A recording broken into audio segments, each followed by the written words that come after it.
The Sarah Jane Adventures was the second spin-off of Doctor Who during its modern revival, and followed the former companion Sarah Jane Smith, as she, along with her adopted son Luke, as well as neighbours Clyde, Rani and Maria, and the supercomputer Mr. Smith, all worked together to take on aliens from Sarah's house on Bannerman Road. The show went on for the fourth series and came to a premature end due to the tragic passing of Elizabeth Sladen in 2011. Whilst there were a few connections between this show and Doctor Who, namely the Doctor showing up in 2 episodes, Sarah Jane's adventures were mostly disconnected from the Doctor's, in a similar way to how Torchwood operated around that time as well. But in today's video, I'm going to talk about one villain from the Sarah Jane Adventures that I certainly wouldn't mind crossing over to the main Doctor Who show, and that would be the Trickster. So for those who perhaps didn't watch the Sarah Jane Adventures, who the hell is the Trickster? Well, don't worry, because I'm about to give you a crash course. First appearing in the episode Whatever Happened to Sarah Jane, the Trickster was in many ways the true arch-nemesis to Sarah, in a similar way to how the Daleks are normally perceived as the Doctor's arch-nemesis.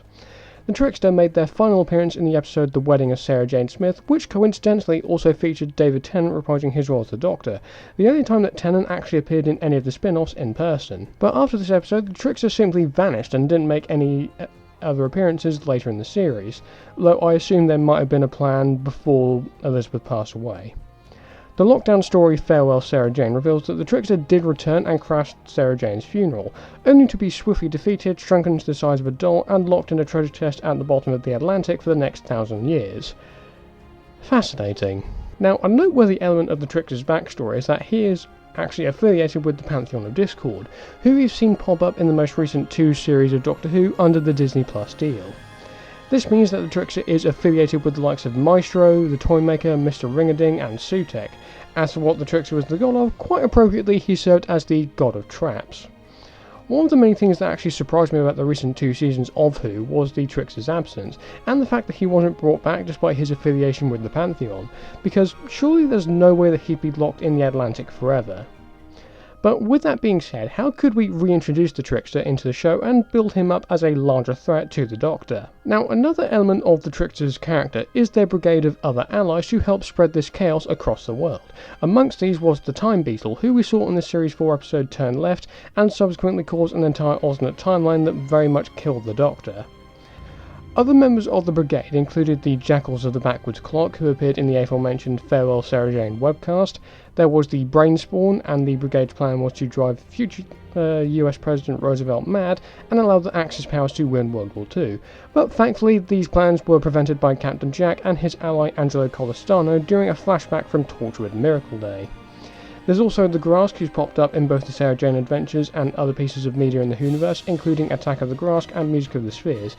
The canonicity of those 2 is somewhat debated, I think. Now, I do believe that if the Trickster was brought back to appear in Doctor Who as a main villain, I could see him wanting to recruit a new brigade, perhaps this time dubbing them Acolytes, and getting them to spread chaos throughout the universe on a wider scale. But now we need to answer the question of how exactly would we reintroduce the Trickster after his notable absence in the Sarah Jane Adventures and Doctor Who up to this point.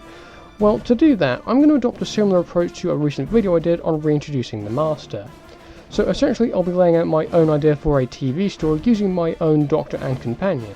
So that means my Doctor fancast of Matt Ryan and my companion fancast of Amy Lou Wood, who I've given the character name of Lucy Payne, will both be returning in this idea. Mainly because we don't know who the next Doctor will be at the time of recording, and that makes things a bit easier on my end.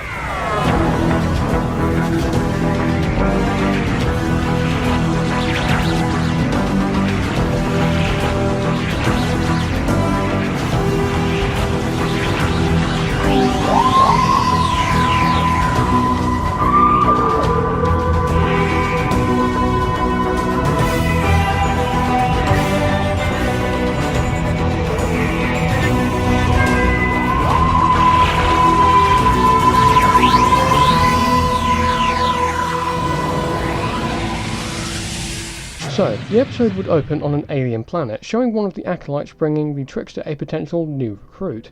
This recruit, who has the natural power of mind reading, is able to tell the Trickster what they're thinking. From there, we will see the Doctor and Lucy arrive on the planet as well, it being another trip of theirs. Another of the Trickster's Acolytes, who can sense the presence of humanoids and other creatures in their vicinity, alerts the leader of the development, and the Trickster, who of course has met the Doctor before, decides to have a little bit of fun. Using another acolyte who has been given the power of hypnosis, the Doctor and Lucy are brought before the Trickster, and it reminds the Doctor of their time with Sarah Jane, who of course was involved in a skirmish or two with the God of Traps. The Trickster warns the Doctor to stay out of the way of not just him but also his acolytes, or he'll spread more chaos out of the Doctor's reach. The Doctor and Lucy are able to escape after one of the Trickster's acolytes, the mind-reading one from earlier, says they want to help and wants to leave the brigade, citing that the Trickster is only focused on chaos and doesn't care who they have to hurt, which wasn't something that they signed up for. The Doctor, Lucy and this new ally, who we'll name Zenith Kale, begin to take out the remaining acolytes one by one thanks to Zenith being able to find out their weaknesses courtesy of their mind-reading power. Eventually they're able to confront the Trickster, who, using their own powers, is able to strip Zenith of their mind-reading abilities, leaving them practically helpless. The Doctor, however, planned for this and reveals the final trap and throws it at the Trickster, who laughs, calling it a frisbee. But that's when the Doctor smiles as the frisbee flashes 3 times and the Trickster is shrunken down to the size of a doll.